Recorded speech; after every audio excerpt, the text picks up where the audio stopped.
तो चलिए शुरू करते हैं paper 2 library and information science का छत्तीसगढ़ सेट 2017, जिसका एग्ज़ाम जो कंडक्ट कराया था वो छत्तीसगढ़ व्यापम था। 2017 के बाद 2018, 2019, उसके बाद वर्तमान 2024 में इस परीक्षा का आयोजन होने वाला है। तो चलिए शुरू करते हैं। Library and information science CG set 2017। इस समय क्वेश्चन की संख्या 50 थी, क्योंकि 2 पेपर हुए थे, 1 घंटा 15 मिनट का समय दिया गया था। पेपर 2 और पेपर 3 जो था वो सब्जेक्टिव पेपर था। इसी में हम पेपर 2 को शुरू करते हैं। तो चलिए शुरू करते हैं। पेपर 2 में जो पहला क्वेश्चन है वो क्वेश्चन है fair use is the norm of determining the legality of. Fair use की वैधता को निर्धारित करने का मानक है। Photocopying of a entire book, producing the second edition of a book, making available a book to another library और inter library loan, prescribing a book as a text book. देखिए फेयर यूज़ जो terms है ये librarians use कर सकते हैं किसी भी बुक का, है ना, कुछ आंशिक अंश फोटोकॉपी कर कर वो यूज़र को दे सकते हैं। लाइब्रेरी साइंस कहता है लाइब्रेरियन का ये कर्तव्य है कि वो यूज़र को सेटिस्फाई करके भेजे। ये सेटिस्फाई जो है यहीं पर कंप्लीट करने के लिए कहा गया है कि लाइब्रेरियन जो है वो फेयर यूज़ टर्म्स का यूज़ कर सकते हैं। कहने का अर्थ ये है कि किसी भी किताब का आंशिक भाग वो फोटोकॉपी कर कर एक यूज़र को प्रोवाइड कर देगा। तो इसका सही आंसर होगा photocopy of a entire book, option number ए। दूसरा क्वेश्चन देखते हैं। Arrange the following in a chronological sequence. निम्नलिखित को कालक्रमिक अनुक्रम में व्यवस्थित कीजिए। तो डिजिटल मिलेनियम कॉपीराइट एक्ट है, राइट टू इन्फॉर्मेशन एक्ट है, इन्फॉर्मेशन टेक्नोलॉजी एक्ट है और इंडियन कॉपीराइट एक्ट है। इन चारों एक्ट को ईयर वाइज अरेंज करना है। अगर ये चारों एक्ट आपको पता है तो बिल्कुल बहुत अच्छा और बहुत ईजी है ये क्वेश्चन, और नहीं पता है तो आपको ये चारों एक्ट कब कब पारित हुए थे ये भी जानना ज़रूरी है। अगर ये चारों एक्ट अगर आपको पता है कि कब कब पारित हुए हैं तो आप ईजिली आंसर टिक कर सकते हैं। अरेंज करना है हमको, कुछ भी नहीं करना है कौन पहले आया कौन लास्ट में आया, इसे हम अरेंज करना है। तो हम जैसे जानते हैं इंडियन कॉपीराइट एक्ट 1957 में आया था, डिजिटल मिलेनियम कॉपीराइट एक्ट 1998 में आया था, राइट टू इन्फॉर्मेशन एक्ट जो है वो 2005 में आया था। ऐसे ही हमको हर एक्ट, जितने एक्ट हैं उनके बारे में कम से कम ईयर हमको याद होना चाहिए, जिससे क्या है हम डायरेक्ट क्रोनोलॉजिकल वाले क्वेश्चंस जो हैं वो आराम से बना सकते हैं। ठीक है, इन्फॉर्मेशन टेक्नोलॉजी एक्ट आया है 2000 पे और इंडियन कॉपीराइट एक्ट आया है 1957 में। तो हम देखिए हम चारों का ईयर यहाँ पर लिख लिए हैं। इससे हमको पता चल गया कि कौन सा जो एक्ट है वो पहले पारित हुआ था और कौन सा जो है बाद में पारित हुआ था। तो यहाँ पर देखने को ऐसा लग रहा है, हमको मिल रहा है कि इंडियन कॉपीराइट एक्ट जो है 1957 सबसे पहला आंसर होगा। तो जिसमें डी है उसको रखते हैं, बाकी को हटा देते हैं। तो डी जो है ए और सी में है। उसके बाद देखिए इंडियन कॉपीराइट एक्ट के बाद आता है डिजिटल मिलेनियम कॉपीराइट एक्ट ए, वो केवल एक ही ऑप्शन पे है, वो है ए। तो याद रखिएगा पहले आएगा इंडियन कॉपीराइट एक्ट, उसके बाद डिजिटल मिलेनियम कॉपीराइट एक्ट, उसके बाद इंफॉर्मेशन टेक्नोलॉजी एक्ट, उसके बाद RTI। ठीक है, आगे बढ़ते हैं। Third question, Shannon and Weaver are associated with. Shannon और वीवर का संबंध किससे है? तो आप सबको पता होगा सेनन एंड वीवर ये कम्युनिकेशन मॉडल से रिलेटेड हैं और इनकी जो थ्योरी है उसको मैथमेटिकल थ्योरी ऑफ कम्युनिकेशन भी कहा जाता है। ये सब चीज़ें हमें याद कर लेना है, क्योंकि कम्युनिकेशन से एक क्वेश्चन हमारे एग्जाम में अवश्य एकदम इम्पॉर्टेंट रूप में पूछा जाता है। तो ये हमारे लिए बहुत इंपॉर्टेंट है और हमें ये याद रखना है। तो सेनन एंड वीवर मॉडल जो है 1949 पे आया था। ये मैथमेटिकल थ्योरी ऑफ कम्युनिकेशन के नाम से भी जाना जाता है और ये कम्युनिकेशन मॉडल भी है। तो इन चीज़ों को याद रखिएगा। तीसरा question, Shannon and Weaver are associated with का आंसर होगा ए एंड बी। तो ए एंड बी किस में हम देख लेते हैं भाई। Mathematical theory of communication, model of communication किस में है? Option number A and B किस में है? बी पे है। तो थर्ड का सही आंसर हो जाएगा बी। ठीक है, आगे बढ़ते हैं। नेक्स्ट क्वेश्चन है फोर्थ क्वेश्चन, असर्शन रिजर्शन वाले क्वेश्चन हैं। लागत और मूल्य प्राइस एक ही हैं, अर्थात cost and price are the same. किसी काम को संपन्न करने में आने वाली खर्च को लागत कहते हैं, जबकि मूल्य एक नीति निर्धारण तथ्य है। Cost is what it cost to do something, while price is a matter of strategic decision. तो इसका आंसर आपका होगा, ये चीज़ याद रखिएगा, ए असत्य है परंतु आर सत्य है। ए जो है वो फॉल्स है, लेकिन जो रीज़न है वो ट्रू है। ठीक है, जो आर जो है रीज़न जो है वो ट्रू है। किसी काम को संपन्न करने में आने वाली खर्च को नीति कहते हैं, है ना, नीति लागत कहते हैं, जबकि मूल्य एक नीति निर्धारण तथ्य है। ठीक है, आगे बढ़ते हैं नेक्स्ट क्वेश्चन की ओर। 5वां नंबर का क्वेश्चन है असर्शन रीजन वाला। Networking of libraries delineates the scope of resource sharing, delimits the score of resource sharing. Reason and networking creates obstacles in connecting library. ठीक है। पुस्तकालयों के नेटवर्क से संसाधन सहभागिता के कार्य क्षेत्र का परिसीमन हो जाता है। रीज़न है नेटवर्किंग के कारण पुस्तकालयों के बीच संबंध में व्यवधान उत्पन्न हो जाता है। तो इसका सही आंसर होगा ए सत्य है और आर जो है वो असत्य है, ठीक है। पुस्तकालयों को नेटवर्क के संसाधन सहभागिता के कार्य क्षेत्र का परिसीमन हो जाता है, ठीक है। आगे बढ़ते हैं, नेक्स्ट क्वेश्चन 6वां number, which of the following is second law of library science. तो आप सभी को पता है 5 लॉ ऑफ लाइब्रेरी साइंस, उस 5 नियम में दूसरा नियम कौन सा है हमारे क्वेश्चन में पूछा गया है। मैं हमेशा यही कहता हूँ कि ये 5 नियम आपको बिल्कुल बहुत अच्छे ढंग से याद होना चाहिए। ये आपका 5 नियम याद रखना है। तो सेकंड नियम ये है, प्रत्येक पाठक को उसका अभिष्ट पुस्तक प्राप्त हो। इसमें कहा गया है प्रत्येक वाचक का एक पुस्तक होता है, every reader has his her book, है ना। तो ये सेकंड लॉ है। सेकंड लॉ डायरेक्ट आपको पूछा गया है, ठीक है। तो 5 लॉ के बारे में आप अच्छे से पढ़िएगा। 5 लॉ के बारे में एग्जाम में हमारे क्वेश्चन आते ही हैं कि फर्स्ट टाइम किसने पब्लिश किया, कब पब्लिश हुआ, उसके इंट्रोडक्शन किसने लिखा, ठीक है। आगे चलते हैं 7वां number, arrange the following chronologically as per the establishment, ठीक है, देयर एस्टेब्लिशमेंट। निम्नलिखित में से प्रत्येक को उनकी संस्थापना के अनुसार काल क्रमानुसार व्यवस्थित करें। कौन पहले स्थापना हुआ है उस हिसाब से उसको अरेंज करना है। तो सबसे पहले आता है FID 1895 में बना था, ठीक है।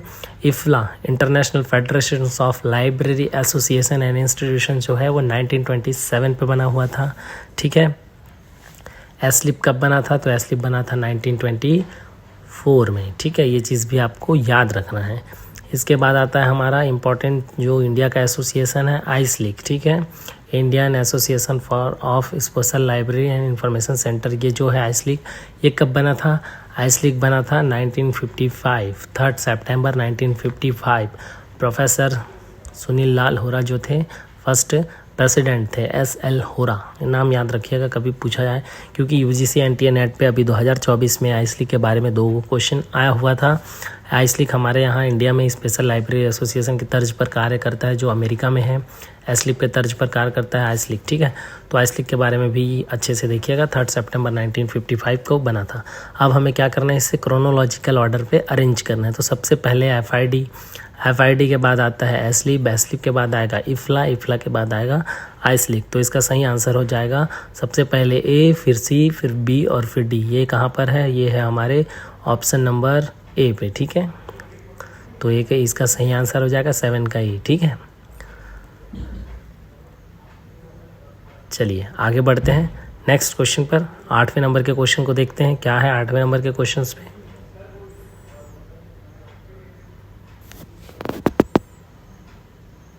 ऐसे एसोसिएशन को अरेंज करने और एसोसिएशंस कब इस्टेब्लिश्ड हुआ था, आपके आने वाले 2024 के सेट में भी एक क्वेश्चन आएगा ही आएगा 110%। तो आपको याद रखना है भैया कि आने वाले परीक्षा में जो पूछने वाला है उस भी आपका सेम रहेगा, कोई भी चेंजेस नहीं रहेगा। एसोसिएशन से रिलेटेड एक क्वेश्चन आना ही आना है, तो आप एसोसिएशन को बहुत अच्छे ढंग से पढ़िएगा। एटलीस्ट प्रेसिडेंट प्रेजेंट कौन है, एक्स प्रेसिडेंट कौन थे, फर्स्ट प्रेसिडेंट कौन थे और इस्टेब्लिश्ड ईयर, ये पढ़िएगा, ठीक है। चलिए आगे बढ़ते हैं नेक्स्ट क्वेश्चन 8वें नंबर का।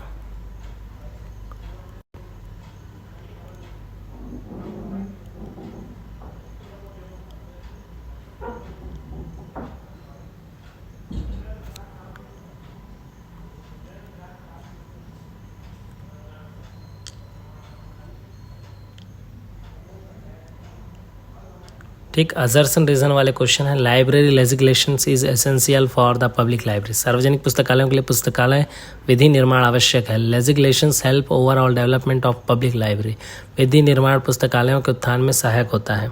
तो इसमें दोनों कथन सत्य हैं, A और R दोनों सही हैं, क्योंकि भाई library legislation is essential for the public library. सार्वजनिक पुस्तकालयों के लिए पुस्तकालय विधि निर्माण आवश्यक है, तो इसके दोनों कथन क्या होंगे, सत्य होंगे। Both A and R true, ठीक है। विधि निर्माण पुस्तकालयों के उत्थान में सहायक होता है। हम पुस्तकालय अधिनियम के बारे में पढ़े हैं, ठीक है, उसके बारे में पढ़ेंगे तो और डिटेल्स आपको पता चल जाएगा। 9th नंबर का क्वेश्चन है, भारत में सार्वजनिक पुस्तकालय को अभी भी सरकारी सहायता की आवश्यकता है। तर्क है, भारत में पुस्तकालय संबंधी कानूनों को प्रभावी तरीके से लागू नहीं किया जाता है। तो इसका सही आंसर हो जाएगा क्या, दोनों कथन सत्य हैं। Public libraries in India still need government support. आज भी पब्लिक लाइब्रेरी को गवर्नमेंट की सपोर्ट चाहिए ही चाहिए, ठीक है। और पुस्तकालय अधिनियम जो है ना, वो जहाँ जहाँ नहीं है वहाँ इफेक्टिवली करना है तुरंत, ठीक है। भारत में पुस्तकालय संबंधी कानूनों को प्रभावी तरीके से लागू नहीं किया गया है, और नहीं है तो करना ज़रूरी है। तो दोनों कथन सत्य है। आज भी हमारे यहाँ देखो, हमारे हर स्टेट पे पुस्तकालय अधिनियम लागू नहीं है, गिने चुने स्टेट्स पे हैं। ये क्या है, ये गलत है ना भाई, हर स्टेट पे होना चाहिए, अभी तो यूज़र अच्छे से पढ़ेंगे। तो both A and R true, ठीक है। आगे बढ़ते हैं, 10th नंबर के क्वेश्चंस को देखते हैं। 10वें नंबर का क्वेश्चन पे क्या है देखते हैं, मैच द फॉलोइंग्स। देखिए एसली, विप्ला, एलए यूनाइटेड किंगडम है ना, और अमेरिकन लाइब्रेरी एसोसिएशन, ये एक एसोसिएशन सब है जो इंटरनेशनल है ना। इनका इस्टेब्लिश्ड ईयर दिया हुआ है, दोनों को आपको मैच करना है। तो हम जानते हैं, पहले जो ऊपर क्वेश्चन देखे हैं 7वें 6वें नंबर पे, उसमें भी ऐसा ही कुछ था, बस उसको क्रोनोलॉजिकल अरेंज करना था। तो एस्लिप जो था 1924 पे बना हुआ है, ठीक है। इप्ला कब बना है, इप्ला कब बना है भाई, किसी को पता है कमेंट कर सकते हैं। 1927 पे बना है। लाइब्रेरी एसोसिएशन 1877 में बना है, और अमेरिकन लाइब्रेरी एसोसिएशन जो बना है 1876 में बना है। अमेरिकन लाइब्रेरी एसोसिएशन के फर्स्ट प्रेसिडेंट कौन थे, तो जस्टिन विंसर सर थे, ठीक है। तो इसमें देख सकते हैं 20 का सही आंसर हो जाएगा, ए का 3rd, बी का 4th, और सी का 2nd, और डी का 1st। हमको याद रखना है हर एसोसिएशन का इस्टेब्लिश्ड ईयर, हर एसोसिएशन के करंट प्रेसिडेंट, हर एसोसिएशन का पब्लिकेशंस, हर एसोसिएशन के एक्स प्रेसिडेंट, और हर एसोसिएशन के प्रेजेंट प्रेसिडेंट। अगर किसी एसोसिएशन में लाइब्रेरियन है तो उसको भी आपको याद करना है, ठीक है। चलिए आगे बढ़ते हैं।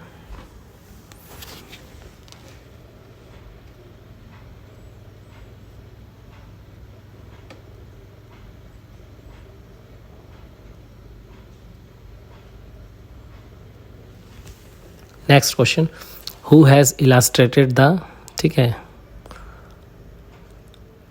illustrated the concept of reference service as contact between the right reader and the right book and the right time and right personal way। किसके द्वारा संदर्भ सेवा की संकल्पना को सही समय पर उपयुक्त व्यक्तिगत तरीके से उपयुक्त पुस्तक और उपयुक्त पाठक के बीच के संबंध को दर्शाया गया है। तो ये कौन थे भाई, डॉक्टर एस.आर. रंगनाथन थे। सही समय पर सही पाठक को सही पुस्तक प्राप्त हो, ठीक है, डॉक्टर एस.आर. रंगनाथन जी। आगे चलते हैं, मैच द फॉलोइंग्स, ठीक है। शब्द, मुहावरा, अर्थ एवं उपयोग, समानार्थक शब्द, विपरीतार्थक शब्द आदि, विषय, विषयों के पद, विभिन्न विषयों के तकनीकी पद, साहित्यिक संदर्भ, व्यक्तित्व, है ना, इनको इनसे मैच करना है। तो देखिए रेफरेंस सर्विस की जो किताबें होंगी, आप जो पढ़े होंगे, उसमें ऐसी as it is direct chart table बना हुआ है, आपको मैच करना है कि कौन किससे मैचिंग करता है, ठीक है। तो कौन किससे मैचिंग करता है, सबसे पहला जो है वो 4th से मैचिंग करेगा। लैंग्वेज डिक्शनरीज द सॉरी, ठीक है, भाषा शब्द को सरीसृप पुस्तक द सावरी, ए का 4th, ठीक, बी का 3rd, और सी का 2nd, और डी का 1st, ठीक हो गया। देखिए अब इसको आप आराम से मैच कर सकते हैं। और ये हमारा रेफरेंस के जो यूनिट है लाइब्रेरी साइंस का, उसमें आपको इग्नू के मटेरियल्स वैसी एज इट इज़ बना बुनाया मिल जाएगा, बस हमको मैच करना है। तो इतना डिटेल्स पूछता है सेट और नेट, ये हमको पता होना चाहिए कि किस तरह से हमें अध्ययन करना है, ठीक है। आगे बढ़ते हैं, 13 नंबर का question, which of the following statement are true in reference of virtual reference desk digital reference service. निम्नलिखित में से कौन सा कथन आभासी वर्चुअल संदर्भ डेस्क आंगिक संदर्भ सेवा के संबंध में सत्य है। तो it is a digital reference service project sponsored by US Department of Education. It organize and provide conference on digital references issues for international professional in libraries and other context. It is referral service. तो देखिए ये चारों चीज़ें सही हैं, A B C D, ठीक है। अगर ऐसा कुछ ऑप्शन हो तो देखते हैं आगे। A में है only A B and C are correct, option B में है only B C D are correct, option C में है only B C D correct, और ऑप्शन D पे है क्या है, एक बार देख लेते हैं। ऑप्शन डी पे चारों है, A B C D are correct. तो भाई इसका सही आंसर जो है A B C and D are correct.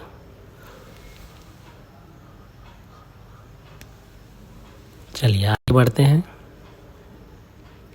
Next question 14 number है ना, consortia can not provide on effective strategy to increase the buying of power of individual library. साझेदारी व्यक्तिगत पुस्तकालय की क्रय क्षमता वृद्धि में प्रभावी नीति प्रदान नहीं कर सकता है। साझेदारी व्यवस्था से पुस्तकालयों के जानकारी स्रोत पर खर्च होने वाली निधि में बचत होती है। तो इसका सही आंसर हो जाएगा जो पहला स्टेटमेंट है, असर्शन है इसका, ये असत्य है, और रीज़न जो है वो सही है, ठीक है। साझेदारी व्यवस्था से पुस्तकालयों के जानकारी स्रोत पर खर्च होने वाली निधि में बचत होती है। तो ए इज़ फॉल्स है बट आर इज़ ट्रू है, ठीक है।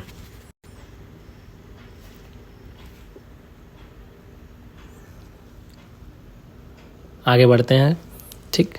देखिए fact on file, world of learning, कॉन्कॉर्डेंस है ना, विलिंग्स प्रेस गाइड, ये चारों को मैच करना है कि चारों कौन कौन से टाइप के सोर्सेज हैं। तो सबसे पहले तो ये 15 नंबर का क्वेश्चन है, हमें ये देखना है फाइल की सत्यता, वर्ल्ड ऑफ लर्निंग। देखिए हिंदी में थोड़ा सा चेंजेस हो जाता है, हमको केवल ये चीज़ें याद रखना है। वर्ल्ड ऑफ लर्निंग क्या होता है, तो डायरेक्टरीज होता है। फैक्ट ऑन फाइल क्या है, तो न्यूज़पेपर डाइजेस्ट है। ये चीज़ें अगर हमको पता है तो हम डायरेक्ट क्या कर लेंगे, मैच कर लेंगे तो हमको सही आंसर तक जाने की ज़रूरत ऐसी ही नहीं पड़ेगी, क्योंकि हमको पता चल जाएगा सही आंसर क्या है ना।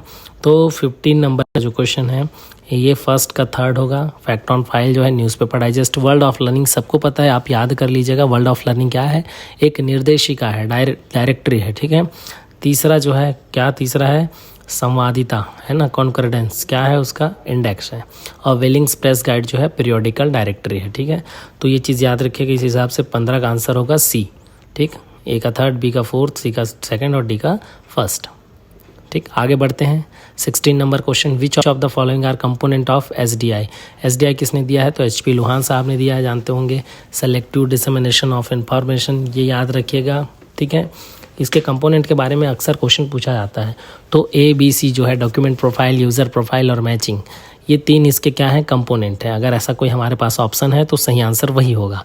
तो ऑप्शन ए है only A and D are correct, only B and C are correct, only C and D are correct, और डी ऑप्शन है ए बी और सी आर करेक्ट। तो इसका सही आंसर हो जाएगा D, A B and C are correct, ठीक है। ऑप्शन क्वेश्चन नंबर 17 पुस्तकालय के अलावा विभिन्न स्रोतों से जानकारी प्राप्त की जा सकती है। तर्क है, सूचना विज्ञान की अपेक्षा पुस्तकालय सेवा का कार्यक्षेत्र संकुचित है। अब देखिए इसका सही आंसर है, दोनों कथन सत्य हैं, ठीक है। Library service is narrower in scope than the information science, ये रीज़न है। Information can be obtained from several source other than the libraries, ये दोनों कथन सत्य है। तो both A R and true, ठीक है। ए तथा आर जो है वो सत्य हैं। आगे बढ़ते हैं नेक्स्ट क्वेश्चन पे। 18 नंबर का क्वेश्चन है। देखिए असर्शन रीजन्स वाले क्वेश्चन पे आपको डिटेल अगर पता है तभी आप अच्छे से हल कर पाएंगे, या थोड़ा लॉजिक यूज़ करना पड़ता है।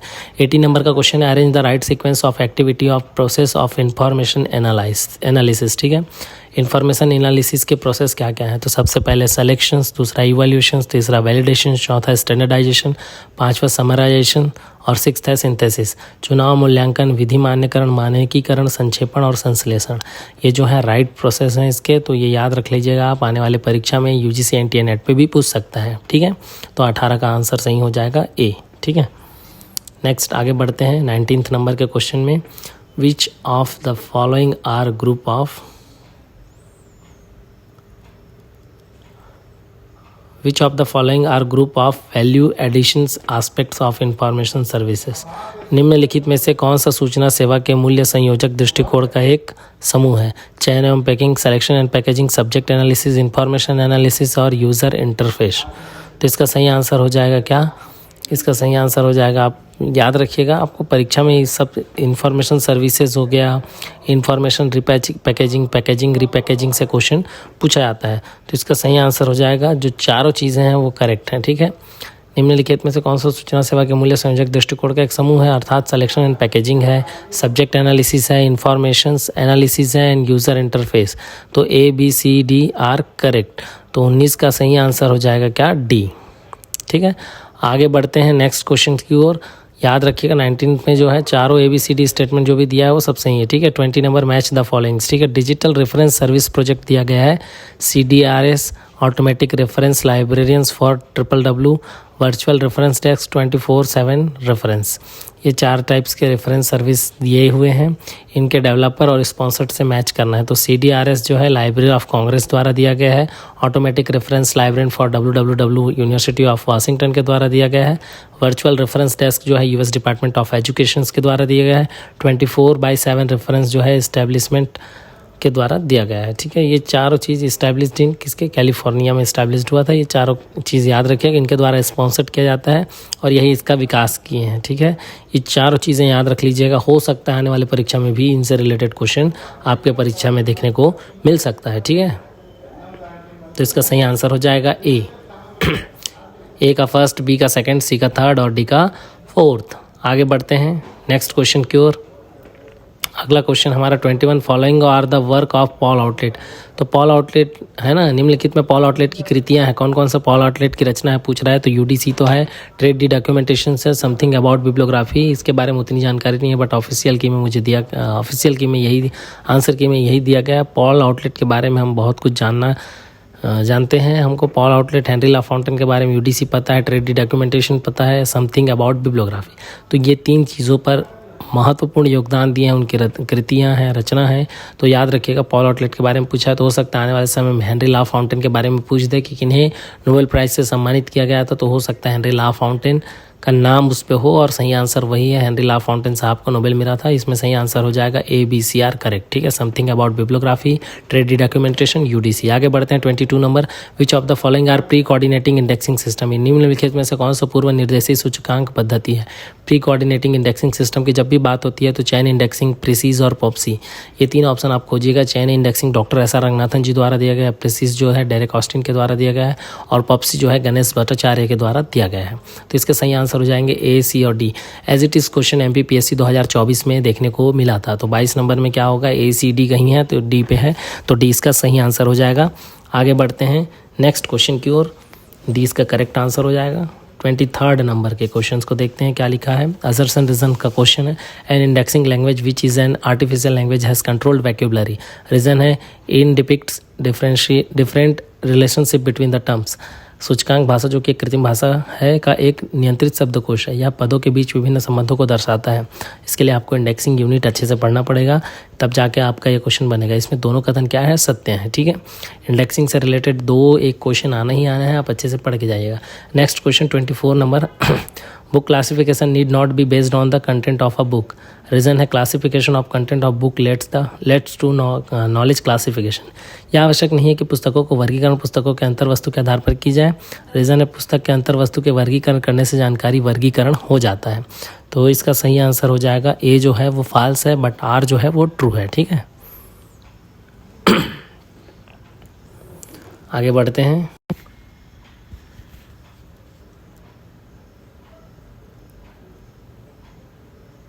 25 नंबर का क्वेश्चन भी असर्शन रीजन वाला है। विशिष्टीकरण में वृद्धि से वृहत अंकन अनिवार्य हो जाता है। तर्क जो है संक्षिप्तता अंकन पद्धति की एक विशिष्टता है। To increase specificity long notations become inevitable. An important quality of notation is brevity, ठीक है। तो इसका सही आंसर हो जाएगा A एंड R दोनों ट्रू है, ठीक है। दोनों कथन क्या है, सत्य हैं। तो ये याद रखिएगा। 26 number, match the following. Scientific management principles, principle of management, management by objective, hierarchy of need. ये 4 क्वेश्चन कहीं ना कहीं आपको किसी न किसी एग्जाम में कहीं ना कहीं मिल ही जाएगा।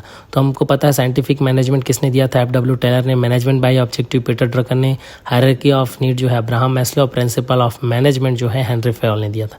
ये 4 चीज़ याद करके हमको पता है तो इसलिए हम टिक कर लिए हैं। अब ऑफिशियल आंसर की में क्या दिया है ये आपको देखना होगा। तो इसको यहाँ से हम देख रहे हैं तो A का 3rd है, तो इसका सही आंसर हो जाएगा ऑप्शन नंबर D, ठीक है। साइंटिफिक मैनेजमेंट एक ही ऑप्शन पे है, FW टेलर। ईजिली आप आंसर पा सकते हैं। Next question 27, match the following. Display rack, style manual, new arrivals list, self list. Bibliographic reference, promotes book uses, stock verification, technical section. तो डिस्प्ले रैक जो है प्रमोट करता है ना, यूजर्स बुक के जो यूज़ हैं उसको, अर्थात आप डिस्प्ले पे रखोगे तो वो किताबें ज़्यादा यूज़फुल किताबें हैं जो डिस्प्ले पे रख सकते हो। स्टाइल मैनुअल बिब्लियोग्राफिक रेफरेंसेज हैं। New arrival list technical section का काम है। सेल्फ लिस्ट से आप स्टॉक वेरिफिकेशन कर सकते हो, अर्थात इसका सही आंसर हो जाएगा A। 27 का A का 2nd, B का 1st और C का 4th और D का 3rd। मैच द फॉलोइंग फिर से देखने को मिल गया 28 पे। निमोनिक्स है ना, initiations to fresh users, union catalogue, law of parsimony, cataloguing of more than one library, aid to memory, economy in cataloguing, user education. ये चारों को हमको मैच करना है। मैच ऐसे करना है कि आंसर सही मिल जाए, है ना। तो निमोनिक्स जो है एड टू मेमोरी, आप निमोनिक्स से समझते होंगे, नोटेशंस का टाइप एक तरह से हम याद कर सकते हैं जो है ना। तो एड टू मेमोरी है ना। उसके बाद नेक्स्ट जो है initiations to fresh users, user education. भाई फ्रेश यूजर एजुकेशन पाठक शिक्षा आप लोग जानते होंगे कि यूज़र ओरिएंटेशन प्रोग्राम रखा जाता है कि यूज़र लाइब्रेरी का सही तरीके से यूज़ कर ले। कैसे यूज़ करें उसे उस ओरिएंटेशन प्रोग्राम में, और ये यूज़र से एजुकेशन में बहुत अच्छे ढंग से सिखाया जाता है ना। तब जाके कोई यूज़र जो है अच्छे से सीख पाता है, भाई बिना उसके कैसे चलेगा। तो यूनियन कैटलॉग जो है catalogue of more than one library, बड़ा जो कैटलॉग होता है आप लोगों को पता होगा यूनियन कैटलॉग कहलाता है। जैसे इंड कैट है, वर्ल्ड कैट है ना, बड़े स्तर के कैटलॉग हैं। लास्ट जो बचा law of parsimony, economy in cataloguing है ना। कैटलॉगिंग के कैनन्स पढ़ते हैं, लॉ ऑफ पार्सिमनी उसी से रिलेटेड है ना। ये चीज़ें याद रखिए। चारों आंसर आपको ऑप्शन आपको मिल गए हैं। इस हिसाब से इसका सही आंसर हो जाएगा B। A का 2nd, B का 4th, C का 1st और D का थर्ड, ठीक है। इससे हमको मिल गया सही आंसर 28 का B.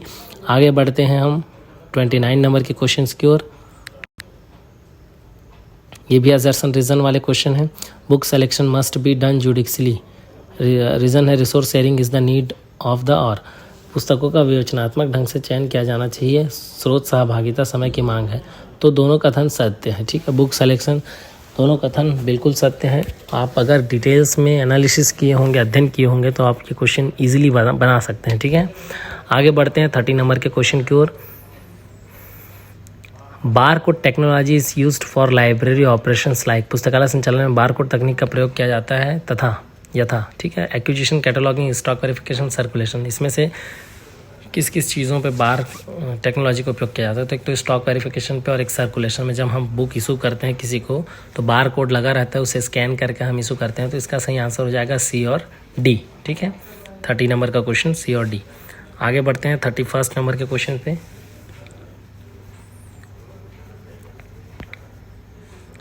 Which of the following are not the feature of ISDN। निम्नलिखित में से कौन सा ISDN के लक्षण नहीं है ना? समकालिक आंकिक संचारण, संचार मानकों का समुच्चय, पैकेटों का निर्माण और संयोजन, वेब पेज देखने का एक प्रोग्राम। तो सी और डी जो है इसका सही आंसर है create the combined packets program to visit web pages, ठीक है। सी और D is the correct answer. आगे बढ़ते हैं नेक्स्ट 32 नंबर के क्वेश्चन पे।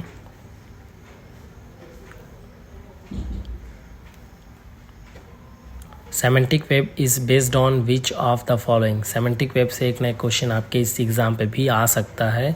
32 नंबर का क्वेश्चन पूछा गया है। सेमेंटिक वेब है ना, based on which of the following. तो RDF, ऑन्टोलॉजीज और URL। Web 2.0, web 3.0, web 1.0, web 4.0, ये सब चीज़ आप पढ़ लीजिएगा, सेट 2024 में आ सकता है। तो RDF, ऑन्टोलॉजी, URL जो है इससे रिलेटेड है, याद रखिएगा। ABCR करेक्ट, ठीक है। क्लाउड सीडिंग नहीं है। आगे बढ़ते हैं 33 नंबर के क्वेश्चंस की ओर। असर्शन रीजन वाले क्वेश्चन है। Social networking tools are very effective for marketing of library product and services. Reasons है they help to reach out the patrons anywhere at any time.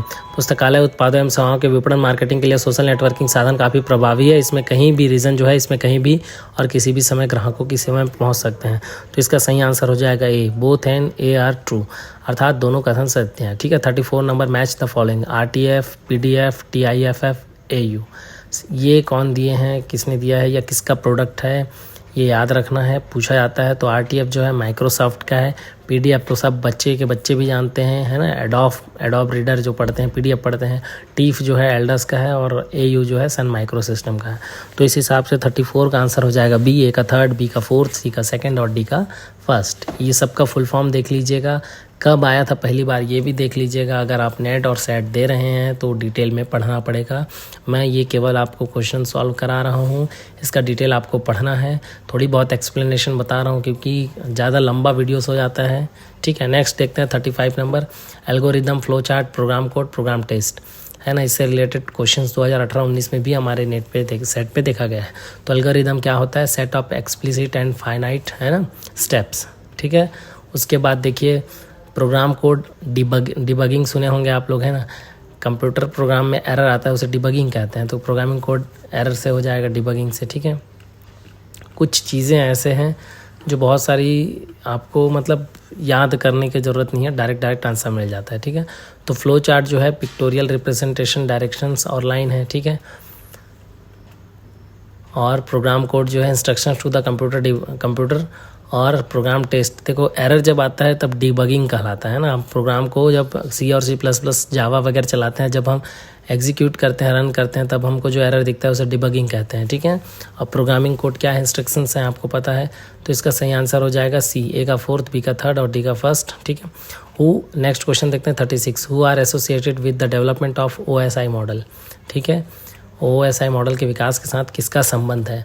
तो चार्ल्स बुचमैन और ISO, है ना। ये दो महत्वपूर्ण है OSI मॉडल को विकसित करने के लिए। तो इसमें सही आंसर हो जाएगा A and B are correct, अर्थात ऑप्शन सी। 36 का ऑप्शन सी जो है वो सही उत्तर है।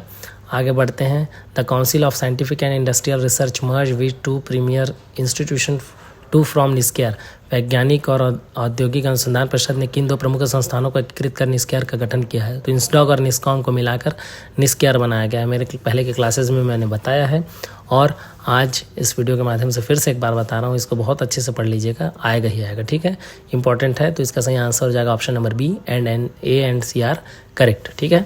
आगे बढ़ते हैं। Identify the odd one from the following, निम्नलिखित में से बेमेल का चयन कीजिए, ठीक है। तो कोहा जो है ओपन सोर्स सॉफ्टवेयर है, बाकी जितने भी VTLS है, लिप्सिस है, सोल है, ये सब आप परचेस करके यूज़ कर सकते हैं, ठीक है। कोहा जो है ओपन सोर्स सॉफ्टवेयर है, याद रखिएगा, यही अलग करना है, बाकी सब के सब लाइब्रेरी मैनेजमेंट सॉफ्टवेयर है, ठीक है। आगे बढ़ते हैं। 39 नंबर का question, assertion reasons in the digital environment the users expect from the library the ability to connect broad range of information resources in a variety of formats with a single point access. Libraries reason जो है, libraries already have much of what is required in the digital environment. अंकिकी के digital प्रवेश के अंतर्गत किसी भी उपयोगकर्ता को पुस्तकालय की उस क्षमता से यह अपेक्षा रहती है कि उसका संपर्क है ना, किसका संपर्क, कोई पुस्तकालय का संपर्क, ये हिंदी में लिखा है, आप पढ़ लीजिएगा। इसका सही आंसर है option A is true but R is false, ठीक है। आर जो है रीजन पुस्तकालय के पास पहले से ही अंक की ये डिजिटल परिवेश की आवश्यकता अनुसार उपलब्ध होती है, गलत है, ठीक है। नेक्स्ट 40 नंबर का क्वेश्चन देखते हैं। Match the following, virtual, Alice, Libris, NewGenLib, है ना, ये चारों सॉफ्टवेयर हैं। इन चारों सॉफ्टवेयर की उत्पत्ति किस विश्वविद्यालय के द्वारा और किसके द्वारा हुआ गया है, कौन सी सॉफ्टवेयर कंपनी ने बनाया है, ये सब के बारे में आपसे पूछा जाता है। तो वर्चुअल जो है, वर्चुअल जिसे बोलते हैं, VTLS के वर्जीनिया के द्वारा बनाया गया है, ठीक है। और एलाइस जो है सॉफ्ट लिंक ऑस्ट्रेलिया के द्वारा बनाया गया। लिब्रिस जो है फॉर्निटर इंफॉर्मेशन टेक्नोलॉजी प्राइवेट लिमिटेड के द्वारा। और न्यू जेनलिब जो है, तो इसका सही आंसर हो जाएगा डी का ऑप्शन नंबर डी, ठीक है। वर्सेस जो है, वर्सेस सॉल्यूशन जो है वो न्यू जेनलिब बनाया है, तो इसका सही आंसर हो जाएगा ऑप्शन डी, ए का 4th, बी का 3rd, सी का 2nd और डी का 1st, ठीक। आगे बढ़ते हैं। नेक्स्ट क्वेश्चन जो है 41 नंबर के क्वेश्चन की ओर।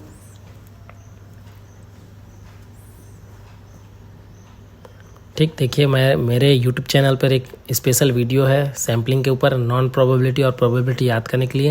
ये पूछ रहा है इनमें से कौन सा प्रोबेबिलिटी सैम्पलिंग टेक्निक है। तो रैंडम सैम्पलिंग और सिस्टमेटिक सैम्पलिंग जो है ये प्रोबेबिलिटी सैम्पलिंग है। हो सकता है अब की बार जो है ना, मोदी सरकार ने ही, और ये इस बार पूछ प्रोबेबिलिटी, तो अब की बार पूछ सकता है नॉन प्रोबेबिलिटी सैम्पलिंग। तो आप याद रख लीजिएगा, एक सेपरेट वीडियो मेरे यूट्यूब पे बना हुआ है, यूट्यूब चैनल पे बना हुआ है, मैं इसका लिंक इस डिस्क्रिप्शन पे डाल दूंगा। आप बिल्कुल एक बार विजिट करके देखिएगा उस वीडियो को, आपको हमेशा के लिए पेपर 1 पेपर 2 दोनों में बहुत इंपॉर्टेंट है ये सैम्पलिंग टेक्निक्स, कौन सा प्रोबेबिलिटी है कौन सा नॉन प्रोबेबिलिटी है, तो बहुत अच्छे ढंग से आपको याद हो जाएगा। एक बार ज़रूर वीडियो देखिएगा उसका, अच्छा लगेगा तो कमेंट और लाइक शेयर जरूर कीजिएगा। एक क्वेश्चन बनता है प्रोबेबिलिटी और नॉन प्रोबेबिलिटी से, तो 41 का सही आंसर हो जाएगा option number A and B. Random sampling और सिस्टमेटिक सैम्पलिंग जो है वो प्रोबेबिलिटी सैम्पलिंग के उदाहरण है, ठीक है। इसी तरह से नॉन प्रोबेबिलिटी के उदाहरण भी पूछेगा। Which of the next question 42, which of the following are plagiarism detection software, है ना, कौन सा इनमें से प्लेगरिज्म डिटेक्शन सॉफ्टवेयर है। तो इसमें से साहित्यिक चोरी का पता करने लगाने वाला सॉफ्टवेयर कौन कौन सा है वो आपको पता करना है। तो इसका सही आंसर क्या है, किसी को पता है तो कमेंट कर सकते हो। टर्निटी है ना, और ऑथेंटिकेट, ठीक है। इतनी चीज़ों को याद रखिए कि ये 2 चीज़ें जो है प्लेगरिज्म डिटेक्शन सॉफ्टवेयर है, इसमें भी आप और डिटेल पढ़िएगा, फ्री कौन सा है और क्लोज सोर्स कौन सा है, अर्थात ओपन सोर्स कौन सा है और क्लोज सोर्स प्लेगरिज्म सॉफ्टवेयर कौन सा है। नेक्स्ट क्वेश्चन देखते हैं 43 नंबर, असर्शन रीजंस। ब्रैडफोर्ड का नियम किसी विषय के कोर जर्नल की जानकारी में सहायक है या किसी विशिष्ट जर्नल के अंतर्गत प्रकाशित होने वाले लेखों की संख्या पर आधारित होता है, ठीक है। तो 43 का सही आंसर हो जाएगा option number B, both A and R true, ठीक है। दोनों कथन क्या है, सत्य हैं। आगे बढ़ते हैं 44 number, match the followings, arriving at findings, data collection, identification of research problem, interpretations of data. ये 4 जो हैं रिसर्च के स्टेप्स हैं, कैसे कैसे मूव करते हैं, प्रोसेस करते हैं, वो लिखना है। तो फर्स्ट स्टेप क्या है, सेकंड स्टेप क्या है, थर्ड स्टेप क्या है, फोर्थ स्टेप क्या है, ये हमको पता रहना चाहिए, तब जाके हम क्या करेंगे, ईजिली इसके सही आंसर तक पहुंच जाएंगे। और सही आंसर तक पहुंचेंगे तो उससे पहले आप रिसर्च मेथोडोलॉजी पढ़ लो तो ज़्यादा बेटर है, क्योंकि पेपर 1 पेपर 2 दोनों पेपर में आपके रिसर्च मेथोडोलॉजी से कम से कम 5 से 7 क्वेश्चन आने ही आने हैं। पेपर 2 में ही 10 क्वेश्चन आते हैं, फिर भी मैं ऐसे ही नॉर्मली आपको बता रहा हूँ कि आप रिसर्च मेथोडोलॉजी की तैयारी अगर बहुत अच्छे से कर सकते हैं तो दोनों पेपर में आपके कम से कम 12 क्वेश्चन तो फंसने 120% गारंटी है। तो आप बिल्कुल याद कर लीजिएगा, आपके परीक्षा में पूछा जाएगा, ठीक है। तो इस हिसाब से देखिए आपका फर्स्ट का जो है वो अराइविंग एट फाइंडिंग्स है ना, परिणाम में पहुंच रहा हूँ, तो लास्ट स्टेप होना चाहिए, अर्थात फोर्थ स्टेप। तो इसका सही आंसर हो जाएगा सी ऑप्शन, ए का फोर्थ, बी का सेकंड और डी का फर्स्ट, और सी का फर्स्ट और डी का सेकंड। ठीक है, आगे बढ़ते हैं 45 number. Match the followings, mode, mean, median, range, सबका डेफिनेशन आपको पता होना चाहिए, है ना। मीन, मीडियन, मोड को क्या कहते हैं, तो मेजर ऑफ सेंट्रल टेंडेंसी कहते हैं, ये पूछा जाता है। इसका सही आंसर होगा ए का, है ना, सेकंड। जिसकी आवृत्ति अधिक बार हो उसे बहुलक कहते हैं। मोड जिसको बोलते हैं मीन, माध्य, एवरेज ऑफ ऑल स्कोर्स का मीन होता है। मीडियन माध्यिका, मिडिल मोस्ट स्कोर्स। और रेंज क्या होता है, difference between the high and low scores, है ना। उच्चतम मान और निम्नतम मान के अंतर को क्या बोलते हैं, हम रेंज कहते हैं। ठीक है, कि हम रिसर्च मेथोडोलॉजी में स्टैटिस्टिकल यूनिट पढ़ते हैं तब पढ़ते हैं, और जो बच्चे 10th 11th 12th पढ़ के आए हैं वो जाहिर सी बातें जानते होंगे। ठीक है, 46 number. Which of the following methods are adopted for offering information literacy. निम्नलिखित में से किस विधि को अपनाकर सूचना साक्षरता प्रदान की जाती सकती है, तो स्टैंड अलोन कोर्स, ठीक है, और ऑनलाइन कोर्स। इंटर्नशिप और रेफरेंस कोर्स में नहीं कर सकते। ठीक है, तो ये इसका सही आंसर हो जाएगा ऑप्शन नंबर बी, ए और सी। ठीक, नेक्स्ट चलते हैं 47 number. Match the followings. University library is the heart of the university. Libraries are people's university. Library can be useful to society. Library is a growing organism. सबसे easy कौन है, library is a growing organism. सबको पता है कि पुस्तकालय विज्ञान के 5 नियमों में 5वां नियम जो है library is a growing organism है, तो डी जो है वो तो थर्ड से मैच कर जाएगा रंगनाथन जी से। ठीक है, ये हम इजी से कठिन की ओर जाएंगे तो ज़्यादा अच्छा रहेगा, क्योंकि इजी शब्द हमको पता चल जाएगा, आप ऑप्शन देखोगे तो आपको इजीली पता चल जाएगा। ठीक है, तो ए का थर्ड, क्योंकि देखो हार्ट की जब भी बात आती हो, है ना, किसने कहा है कि किसी भी पुस्तकालय का हृदय, है सॉरी किसी भी इंस्टीट्यूशन का हृदय पुस्तकालय होता है, तो बहुत सारे नाम आते हैं इसमें। यूजीसी आता है, डीएस कोठारी साहब आते हैं, एस राधाकृष्णन साहब आते हैं और सीडी देशमुख जी आते हैं। तो ये चारों पांचों नाम आप याद रखिएगा, सब सही आंसर है। ठीक है, तो लाइब्रेरी कैन बी यूजफुल जो है ओरक्यूट ने क्या कहा है। ठीक है, library is a growing organism doctor S R Ranganathan ने कहा है, क्योंकि 5वां नियम है। और हार्ट वाली बात जो है डीएस कोठारी साहब, दौलत सिंह कोठारी जी ने कहा है। ठीक है, तो इस हिसाब से इसका सही आंसर क्या हो जाएगा। और लाइब्रेरीज आर पीपल यूनिवर्सिटीज़ जो है क्या है, सयाजी राय गायकवाड़ तृतीय। ठीक है, तो हार्ट ऑफ द यूनिवर्सिटी अगर ऐसा कुछ वर्ड है तो आप नाम याद रखिएगा, सी डी देशमुख। ठीक है, यूजीसी के फर्स्ट चेयरमैन थे सी डी देशमुख। ठीक, यूजीसी के चेयरमैन थे। और राधाकृष्णन साहब ने भी कहा था पुस्तकालय विश्वविद्यालय का हृदय होता है। ठीक है, किसने कहा था ऐसा अगर आपसे पूछा जाता है तो राधाकृष्णन साहब ने भी कहा था, एस आर सर्वपल्ली राधाकृष्णन। ठीक है, डॉक्टर एस राधाकृष्णन नाम सुने होंगे। 48 नंबर का क्वेश्चन देखते हैं। Arrange the following stages of digitization in order. ठीक है, ये आप देखे होंगे अभी 2024 के लाइब्रेरी साइंस के एनटीए नेट पे पूछा गया है। ठीक है, तो डिजिटाइजेशन करने के लिए आपको कौन कौन से स्टेप से गुजरना था। सबसे पहले तो आपको सिलेक्शन ऑफ डॉक्यूमेंट्स करना है ना, किस डॉक्यूमेंट का डिजिटाइजेशन करना है वो सेलेक्ट करना है, फिर स्कैनिंग करना है, फिर ऑप्टिकल कैरेक्टर रिकॉग्नाइजेशन से इसका स्कैन करना है, फिर प्रिपेयरिंग करना है मेटा डाटा के लिए। तो ये 4 सीक्वेंस है DCBA। तो DCBA किस में है, लास्ट ऑप्शन पे, ऑप्शन नंबर डी, 48 का D. 49 arrange the following stages of user education in order. देखो पाठक शिक्षा है ना, यूज़र एजुकेशन को स्टेप से अरेंज करना है। तो फर्स्ट होता है preparation by the librarian for user education, दूसरा होता है फॉर्मिंग ग्रुप ऑफ यूज़र, तीसरा होता है arranging lecturers, demonstrations and library tour, और फोर्थ होता है टेकिंग फीडबैक। फीडबैक शब्द से हम क्या समझते हैं, लास्ट स्टेप है। अगर आपको कोई सामान देते हैं, हम ऑनलाइन डिलीवरी बॉय सामान देता है तो आप फीडबैक देते हैं आपको सामान सही लगा कि नहीं। तो ये लॉजिक है, यूज़ करना है कि लाइब्रेरियन भी एक ये यूज़र एजुकेशन प्रोवाइड कर रहा है, तो लास्ट में वो फीडबैक लेगा, लोगों से अपने विचार लेगा कि हम जो लाइब्रेरी में यूज़र एजुकेशन दिए हैं, पाठक शिक्षा दिए हैं, वो सही है, कितना हद तक आपको समझ आया, कितने हद तक नहीं आया, ये सब चीज़ों के बारे में फीडबैक देंगे। तो logically preparations by the librarian for user, तो इस हिसाब से इसका सही आंसर क्या हो जाएगा भाई, 49 का बी। ठीक है, नेक्स्ट क्वेश्चन है 50 number. Arrange the following software according to their year of development. 49 का बी है, आप टिक कर लीजिएगा। Arrange the following software according to their year of development. ठीक है, इसको विकास के हिसाब से, कालक्रम के हिसाब से अरेंज करना है। तो देखिए ये क्वेश्चन विलोपित किया गया था, डिलीट किया गया था छत्तीसगढ़ व्यापम के द्वारा। इसके पीछे कारण क्या है ये बता रहा हूँ।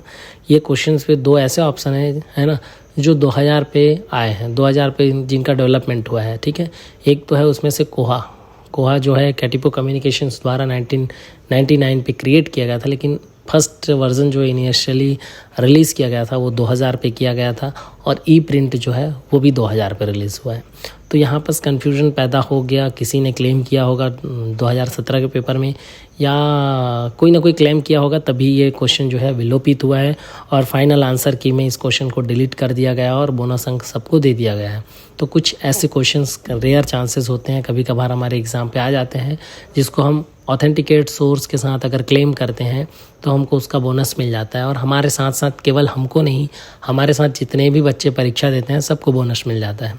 तो जो बच्चे सेट दे रहे होंगे इस बार, अगर आपका आंसर की रिलीज़ किया जाता है तो आप अपना आंसर की मैच करने के बाद अगर किसी क्वेश्चन पे आपको डाउट लगता है कि हाँ मुझे इस क्वेश्चन पे क्लेम करना है, तो आप ऑथेंटिकेट सोर्स पहले खोजिएगा। ऑथेंटिकेट सोर्स आपको मिल जाता है तो ऑथेंटिकेट सोर्स से आप क्लेम कर सकते हैं। क्लेम करने के साथ आगे जा सकते हैं। आगे जाने के बाद क्लेम करने के बाद आप उसको मिनिमम चार्जेस कुछ पैसा कुछ रुपए रहते हैं 40-50 रुपये, उस पर क्लेम करने के बाद आप आगे जा सकते हैं।